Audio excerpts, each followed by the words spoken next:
a igreja arrebatada participará do julgamento final ou não?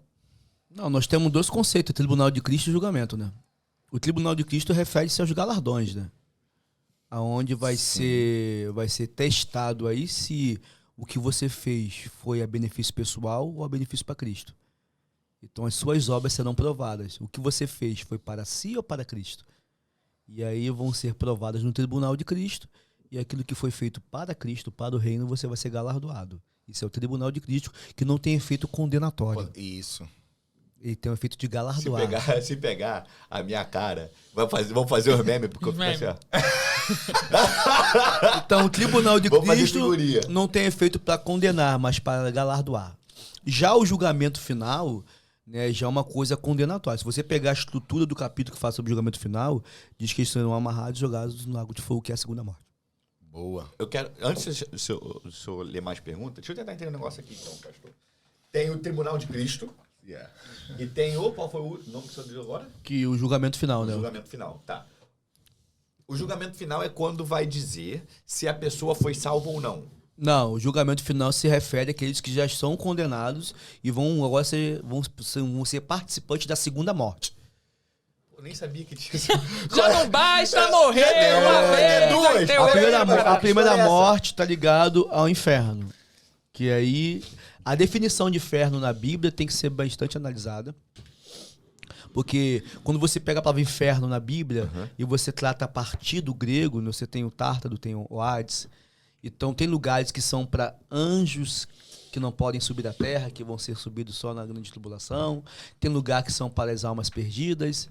Então o céu tem níveis. Não, o inferno aqui para os condenados são lugares específicos, onde alguns são anjos que não respeitam a autoridade humana, que vão ser liberados no Apocalipse, e outros são para almas que foram condenadas, cara. E aí nós entramos em outra parte teológica, onde as duas escolas se definem situações diferentes. A escola historicista defende a teoria chamada sono da alma, aonde quando a pessoa salva ou não morre, ela fica dormindo e desperta para viver a vida eterna ou para viver o aniquilamento. Eu já ouvi isso. O aniquilamento da alma, porque a escola historicista define a mortalidade da alma. A escola futurista, a imortalidade da alma. Então, para a escola historicista, quando a pessoa morre, salva ou não, ela está no sono profundo, chamado sono da alma. Quando ela acorda, ou ela acorda para ter a vida eterna, ou para que a sua alma morra de uma vez por toda, anulando o sofrimento eterno. A escola futurista define o seguinte: quando uma pessoa morre sem Cristo, ela já vai para o sofrimento, ranger de dente, aonde o bicho não morre, o fogo não se apaga. E os salvos ficam num lugar chamado paraíso, que é o estado intermediário da alma. Tá, peraí. Vamos organizar. Então, pastor, a pessoa que... Eu já entendi que o tempo de Deus é um e o tempo humano é outro. Sim. Mas a pessoa que morreu, então ela ainda está aguardando o julgamento. Então, ou já foi definido? depende da pessoa. Se a pessoa morreu salva, ela está num lugar chamado paraíso, que nós chamamos de teologia de lugar intermediário. Que a alma está lá, aguardando a trombeta do arrebatamento para pregar o seu corpo e ressuscitar. E aí você entende a definição quando Paulo diz que quando a última trombeta tocar, os que dormem no Senhor ressuscitarão primeiro. Ressuscitar o quê? Se a alma é imortal? É o corpo físico.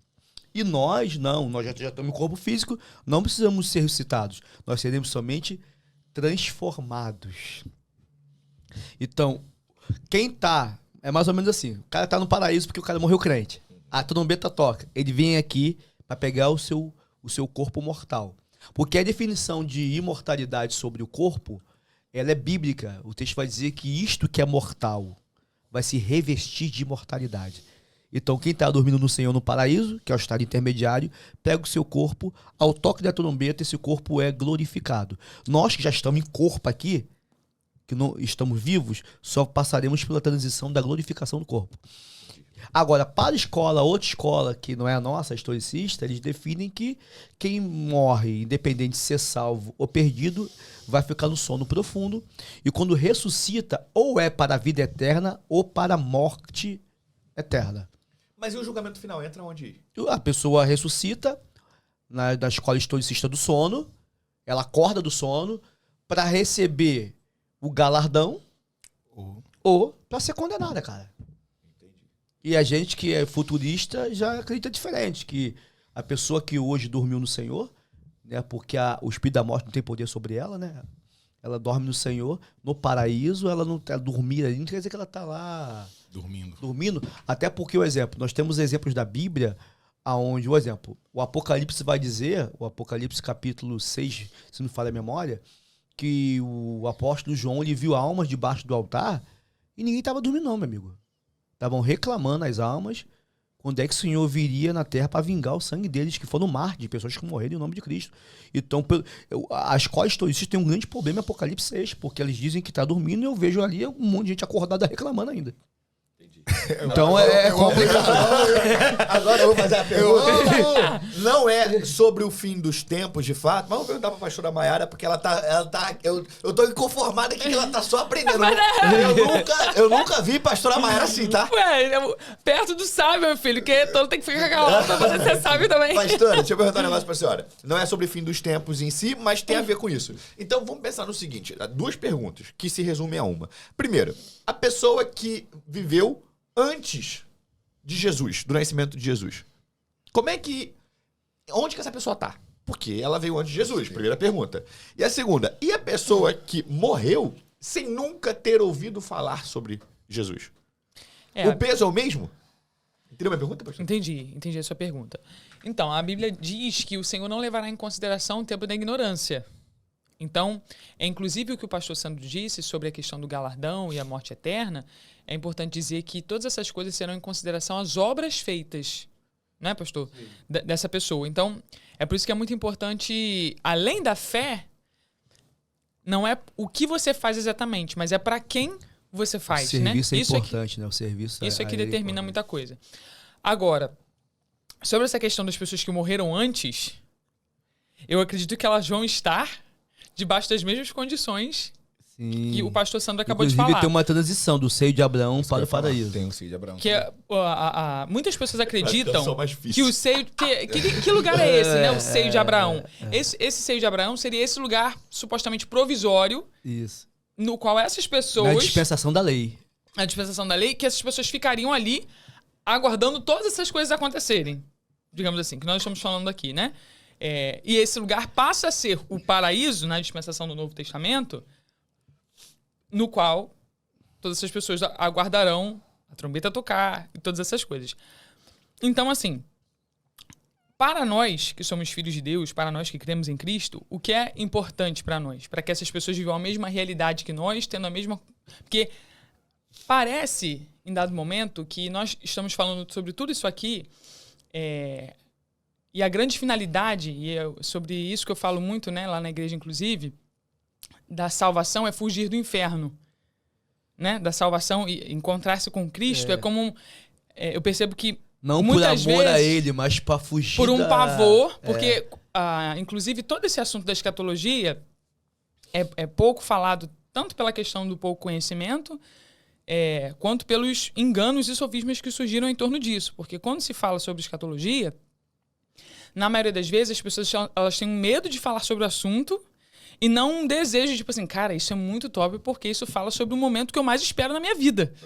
Porque nós, afinal de contas, estamos vivendo aqui para isso. Nós já fomos salvos. Nós já fazemos a obra. Sim. Nós já pregamos o nome do Senhor. Então, a minha grande recompensa... Jesus, né? A minha grande recompensa é estar com Ele. Isso aí. E a gente percebe que... O que deveria ser uma expectativa boa, para alguns causam medo, né? Porque exatamente. É por causa da ignorância. Porque elas não... E muitas vezes convicções que para nós são muito claras, como nós estamos falando aqui, não são para essas pessoas. Então elas têm muito medo de, tipo assim, algo vai acontecer, um cataclismo, algo como o pastor mencionou essa semana sobre uma geleira que ia se desfazer e todo mundo ia morrer afogado, sei lá, o mundo ia acabar em água. Ele leu algo sobre. E aí, por exemplo, quando a gente conhece a palavra, a gente percebe que isso é impossível, porque o Senhor nos garantiu que não mais seria assim. Sim. Né? Então a gente fica terra tranquilo. não seria nunca mais inundada com água, essa palavra dele, e o sinal é o próprio arco-íris lá. E isso nos leva, de acordo com a sua pergunta... Eu pedi ela pra te ligar. Eu dei o WhatsApp aqui, eu tava com frio. Daqui a pouco a gente pede pra ligar de novo, tá, Nath? Sobre a sua pergunta, tipo, de pessoas que nunca ouviram falar sobre Cristo, ou essas pessoas, né, que morreram anteriormente. Daí a nossa missão, porque qual é a nossa missão? Levar pessoas para viver essa realidade a fim de que elas participem desse casamento. Porque eu amo tanto a Cristo, né? Qual deveria ser o nosso pensar? Amo tanto a Cristo e anelo tanto viver essa experiência que outras pessoas precisam viver essa experiência. Elas não podem simplesmente... nunca teriam... Porque quem nunca ouviu falar sobre Cristo vai viver dadas coisas. Mas não vai ter a revelação que nós temos de que elas estão se encontrando com o seu Salvador. Elas estão se encontrando com o seu noivo. A pergunta dele transita entre duas dispensações. Sim. A da lei e a da graça. Isso que eu falo. Então são duas interpretações distintas a ser falada. Por quê? Quando você pega a carta aos Hebreus aqui, só para endossar o que a pastora Mayara falou, e falou de forma correta, em Hebreus vai dizer que os profetas do Antigo Testamento, eles ansiavam ver o Messias, mas não alcançaram essa promessa. Então, esses que estão na dispensação da lei, que foram salvos pela lei, eles estão aguardando no seio de Abraão. Inclusive, também, nós temos uma parábola em Lucas, e é bom entender que quando uma parábola é um conto alegórico, não se usa nome próprio. Quando se tem nome próprio é porque algo ali foi real, aconteceu realmente. Então, quando você fala que existe um mendigo Lázaro, não seria real a parábola se fosse sem nome próprio. Mas quando diz que é o mendigo Lázaro, então literalmente Jesus não está inventando uma parábola que nas 3 escolas poderiam ser faladas na Zacai, e Chamar e Hilel, que eram normais e usarem alegorias, contos ali para trazer uma verdade de um ensinamento de vida comportamental. Então quando ele fala que o rico ele vai para o inferno, e aí eu quero aqui já falar algo sobre isso, categoricamente não é porque ele é rico que ele vai para o inferno, é só ler o texto. Ele vive uma vida desgovernada e dissoluta da verdade. Então se o cara é rico, ele pode ir para o céu. O problema é o que ele faz com a vida dele.